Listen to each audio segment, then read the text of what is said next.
নমস্কার বন্ধুরা, recipe number 1 কিচেনে তোমাদের স্বাগত জানাই। আজকে আমি তরমুজের শরবত কিভাবে বানাই সেটা আমি তোমাদের সাথে আজকে শেয়ার করব। খুব সহজ পদ্ধতিতে এই তরমুজের শরবত বানানো যায়। ভিডিওটি স্কিপ না করে পুরো ভিডিওটি দেখার অনুরোধ রইল। আর ভালো লাগলে একটু লাইক করে দেবে, চ্যানেলটি সাবস্ক্রাইব করে আমার অবশ্যই সঙ্গে থাকবে। এই শরবত বানানোর জন্য প্রথমেই নিয়ে নিতে হবে পাকা একদম লাল তরমুজ। একদম পাকা দেখে নিয়ে নিতে হবে, ঠিক এই রকমটি।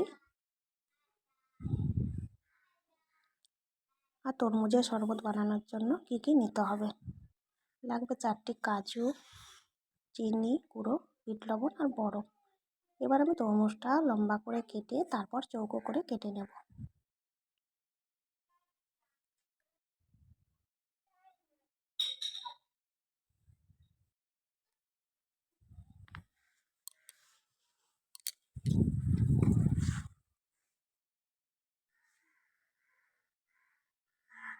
এবার আমি চৌকো করে কেটে নেব। এবার আমি তরমুজগুলো সব গ্রেড করে নেব।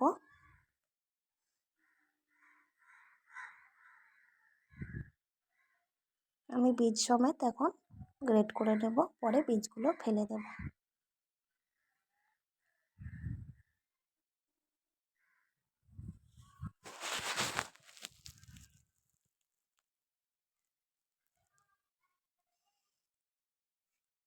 এই তরমুজের শরবত অসাধারণ লাগে বন্ধুরা।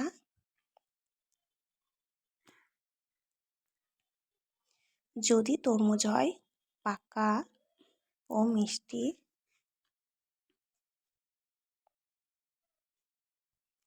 এভাবে সবগুলো গ্রেড করে আমি রস বের করে নেব। মিক্সি থাকলে তোমরা মিক্সিতেও এটা রসটা বের করে নিতে পারো। আমি এবার ছাঁকনি দিয়ে ছেঁকে নেব।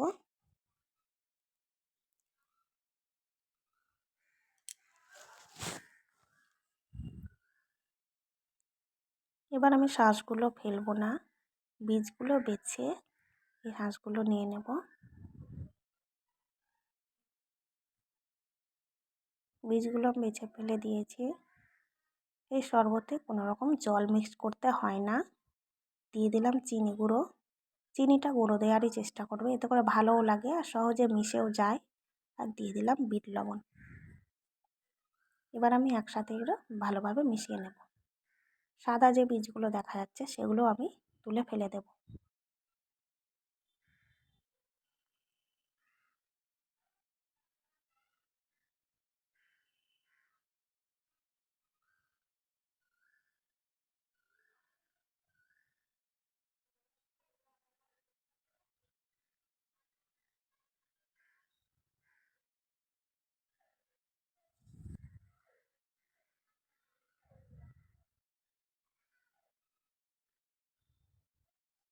এবার আমি গ্লাসে সার্ভ করব।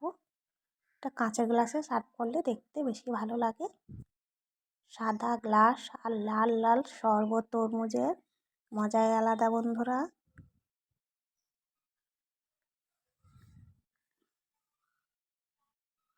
এই তরমুজের শরবত খেয়ে এই গরমকালে মন পুরো ঠান্ডা হয়ে যাবে বন্ধুরা।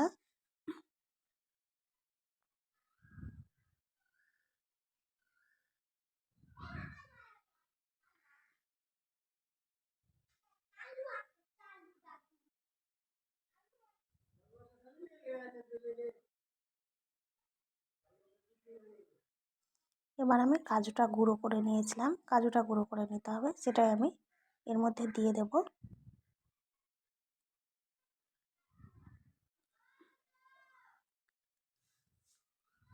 আমি বরফগুলো ভেঙে নিয়েছি, এবার বরফগুলো দিয়ে দেব।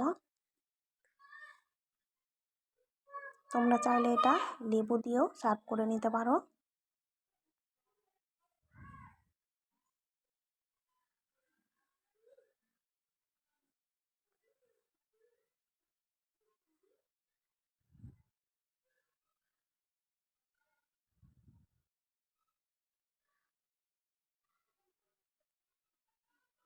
যদি ভালো লাগে একটি লাইক করে দেবে আর কমেন্ট করতে ভুলবে না কেমন লাগলো।